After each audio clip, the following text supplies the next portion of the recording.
LinkedIn's AI-powered job search can help you find the most relevant roles based on your goals and experience. It cannot help you find something to talk about in the elevator. So, ride any dragons this weekend? It can help you find your next job just by describing it in your own words.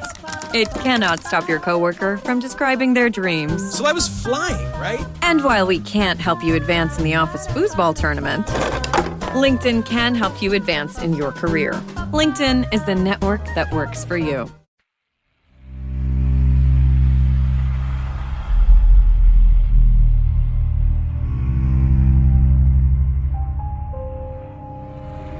Nadie te hizo esta pregunta, porque para entenderla hay que profundizar en la exégesis de Génesis y en lo que los textos antiguos revelan sobre el diseño original de Dios. Y después de este video, no vas a poder dejar de hacértela. Cierra los ojos por un momento.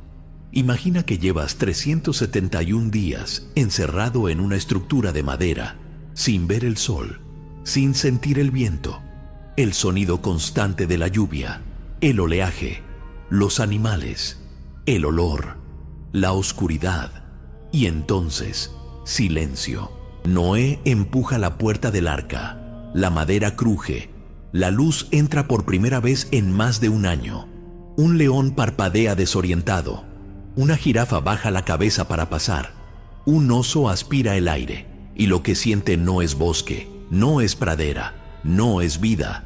Es barro, silencio, destrucción total.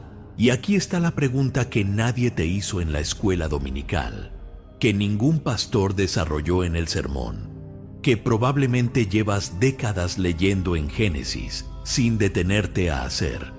¿Qué pasó con esos animales después? El texto bíblico cierra el capítulo 8 con Noé ofreciendo un sacrificio, y los animales simplemente desaparecen de la narrativa. No hay explicación, no hay seguimiento. El relato sigue adelante como si la pregunta no existiera. Pero la pregunta existe, y es enorme. ¿Cómo sobrevivieron en un planeta sin ecosistemas? ¿Qué comieron los carnívoros si sus presas eran las últimas de su especie? ¿Cómo llegaron los canguros a Australia, los pingüinos a la Antártida, las llamas a los Andes, si el arca se detuvo en el monte Ararat, en la actual Turquía? Lo que voy a mostrarte hoy no es una teoría, está en los textos, algunos en tu Biblia, otros en manuscritos que fueron removidos del canon hace siglos y que la arqueología moderna redescubrió en el desierto de Judea. Esto va a cambiar para siempre la forma en que lees el relato del diluvio. Quédate hasta el final, porque lo que viene al cierre te va a incomodar de una manera que no esperabas. Hay algo que el relato del diluvio no te describe en detalle y que cambia todo cuando lo entiendes. El planeta que recibió a esos animales no era la tierra que conocemos. No había bosques, no había praderas, no había cadenas alimenticias funcionando. Lo que existía era una capa de sedimento de kilómetros de profundidad, suelo saturado de agua, temperaturas globales alteradas y un silencio biológico casi total. Los geólogos que estudian el período postdiluviano describen algo parecido a lo que encontraríamos hoy en Marte. Un planeta que necesitaría siglos para regenerar los ecosistemas mínimos para sostener vida compleja. Y en ese planeta acababan de salir miles de animales hambrientos, desorientados, sin refugio. Ahora, detente en este número, 371 días. Ese es el tiempo exacto que Génesis 7 registra para el diluvio completo. 371 días dentro del arca. Cuando esos animales salieron, sus instintos de caza, de territorialidad, de reproducción, estaban activos. Pero el mundo donde esos instintos tenían sentido ya no existía.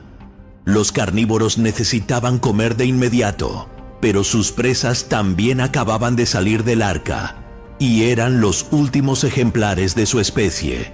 Un solo error, un solo momento de instinto sin control y una especie entera desaparecía para siempre. ¿Cómo funcionó eso? Debo ser honesto contigo. Yo crecí escuchando el relato del diluvio desde niño. Lo leí más de 50 veces y nunca, ni una sola vez, me pregunté qué pasó cuando esa puerta se abrió. Esta pregunta estuvo escondida en mi fe durante décadas y cuando finalmente la hice, no pude parar. ¿Por qué la Biblia no ignora este problema?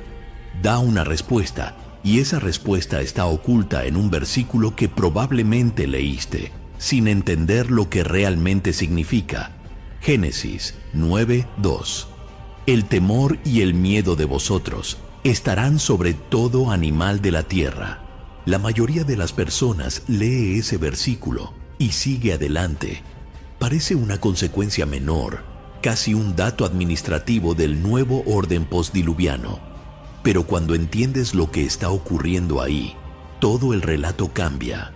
Ese versículo no es una maldición, es una protección estratégica.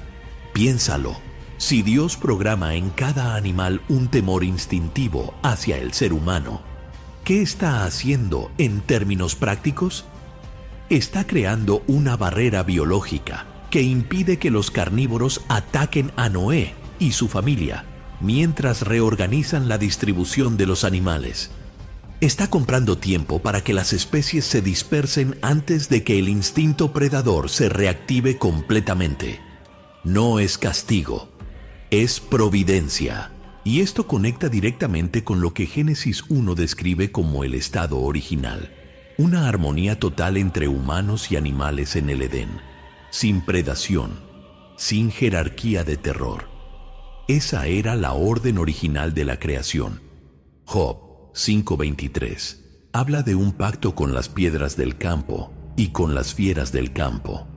Oseas 2:18 describe una alianza entre Dios y los animales salvajes, las aves del cielo y los reptiles de la tierra. No es metáfora poética, es lenguaje de pacto real en la tradición hebrea. Yo siempre leí Génesis 9:2 como algo negativo. El miedo entró en el mundo. Pero cuando entendí que ese versículo era una intervención de protección diseñada específicamente para los primeros años postdiluvianos, algo cambió en la forma en que entiendo la providencia de Dios. Él no estaba abandonando a los animales en un planeta destruido. Estaba protegiéndolos activamente. Pero aquí está lo que me quitó el sueño. Si había un pacto de protección, ¿cómo explicamos lo que los paleontólogos encontraron en los registros fósiles? Porque los fósiles cuentan una historia diferente y perturbadora. Darwin se hizo la pregunta en las Galápagos, pero la respuesta ya estaba en los manuscritos de la tradición hebrea siglos antes. ¿Por qué animales tan específicos existían únicamente en lugares tan aislados del mundo? Él construyó una teoría entera para intentar explicarlo, pero había una respuesta más antigua, escrita siglos antes, que nunca consideró. Porque la pregunta de Darwin es exactamente la misma pregunta del diluvio. ¿Cómo llegaron los canguros a Australia? Los pingüinos a la Antártida, las llamas a los Andes. El arca se detuvo en el monte Ararat, en la actual Turquía. La distancia entre Turquía y Australia es de más de 12,000 kilómetros. Y estamos hablando de animales que acababan de pasar 371 días confinados en un planeta sin infraestructura ecológica. Los investigadores de biogeografía postdiluviana proponen algo que la geología no contradice. Inmediatamente después del diluvio, las masas continentales aún estaban conectadas o separadas únicamente por franjas de tierra superficial transitables. El nivel del mar era radicalmente diferente al actual. Los animales no cruzaron océanos, caminaron. Pero hay algo más. Job 38 y 39, escritos en lo que muchos consideran el texto más antiguo de la Biblia en tradición oral, describen el comportamiento migratorio de los animales con una precisión que tomó siglos a la ciencia moderna reconocer. Dios habla a Job sobre el instinto migratorio como algo diseñado, programado, intencional. En 2019, investigadores de la Universidad de Oxford publicaron estudios sobre Starting a business can seem like a daunting task, unless you have a partner like Shopify. They have the tools you need to start and grow your business. From designing a website to marketing to selling and beyond, Shopify can help with everything you need. There's a reason millions of companies like Mattel, Heinz, and Allbirds continue to trust and use them. With Shopify on your side, turn your big business idea into... Sign up for your $1 per month trial at shopify.com/special offer. magnetoreceptores en animales, una brújula biológica interna que orienta la migración con precisión extraordinaria. Un sistema que, según sus propias conclusiones, no puede explicarse únicamente por selección natural. Estaba programado desde el principio, pero la dispersión es solo la mitad del misterio, porque cuando esos animales llegaron a sus destinos, algo en su biología ya había cambiado, y los textos apócrifos registran exactamente cuándo y por qué. Existe una revelación que las comunidades del Segundo Templo custodiaron y que hoy, gracias a la arqueología bíblica, podemos conectar con el Génesis. En 1947, arqueólogos la encontraron en las cuevas de Qumrán, entre los manuscritos del Mar Muerto, confirmando que las comunidades judías más antiguas lo consideraban texto sagrado. Se llama el Libro de los Jubileos. El capítulo 5 describe con detalle lo que ocurrió inmediatamente después de que Noé salió del arca. Y hay algo ahí que no aparece en Génesis, algo que responde preguntas que el texto canónico deja abiertas. Jubileos indica que los animales carnívoros no eran carnívoros antes del diluvio. La predación no fue parte del diseño original de la creación. Fue una consecuencia de la corrupción que los Nefilim introdujeron en el mundo. Y aquí entra el libro de Enoc, capítulo 7. Los Nefilim no solo corrompieron a los seres humanos, corrompieron también al reino animal, enseñando a los animales a devorarse mutuamente, alterando el orden biológico que Dios había establecido. Eso resuena directamente con Génesis 6:12. Toda carne había corrompido su camino sobre la tierra. No era solo la humanidad, era toda carne. Y entonces Isaías 11:6 deja de ser metáfora. El lobo habitará con el cordero y el leopardo se echará junto al cabrito. Eso no es poesía abstracta, es la descripción de una restauración, el regreso al estado prediluviano, precorrupción. Lo que fue corrompido será restaurado. Ahora pausa el video por un momento. Piensa conmigo. Si los animales fueron corrompidos junto con los humanos, si toda carne cayó, ¿qué dice eso sobre la redención final? ¿Están los animales incluidos en la restauración de todas las cosas?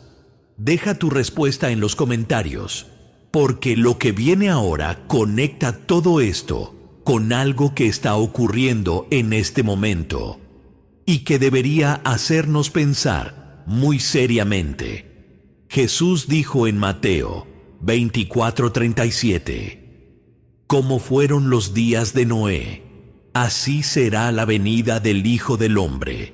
La mayoría interpreta eso como una referencia al comportamiento humano, la violencia, la indiferencia, la corrupción moral. Y sí, todo eso está ahí. Pero, ¿y si la comparación fuera más literal de lo que pensamos? 3 datos del mundo actual que necesito que veas juntos. Primero, el informe IPBES de 2019, la evaluación global de biodiversidad más completa de la historia.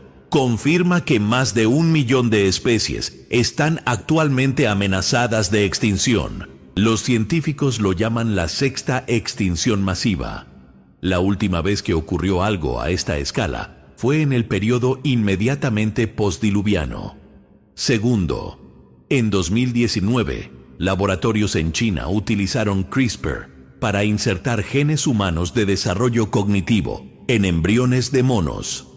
El objetivo declarado era estudiar la inteligencia. Toda carne había corrompido su camino sobre la tierra. Génesis 6:12. ¿Te suena familiar? Tercero, la empresa colosal Biosense está actualmente trabajando para resucitar el mamut, el tilacino y el dodo, especies extintas. ¿Estamos literalmente intentando revertir extinciones? ¿O estamos repitiendo exactamente los errores que antecedieron al juicio? La pregunta que no puedo quitarme de la cabeza es esta. Si Dios juzgó la tierra cuando toda carne había corrompido su camino, ¿qué significa que hoy estemos corrompiendo activamente el código genético de toda carne nuevamente? La historia de los animales en el diluvio no es una curiosidad zoológica, es un espejo. Revela el corazón de un Dios que se preocupa por toda la creación, no solo por los seres humanos, y revela el patrón del juicio. Cuando toda carne se corrompe, el fin se acerca. La pregunta no es si va a ocurrir. La pregunta es si estás prestando atención a las señales. Si este video abrió algo en ti, compártelo con alguien que todavía cree que la Biblia es solo un libro de historias antiguas. Y dime en los comentarios, ¿crees que estamos en los días de Noé o todavía hay tiempo? Nos vemos en el próximo.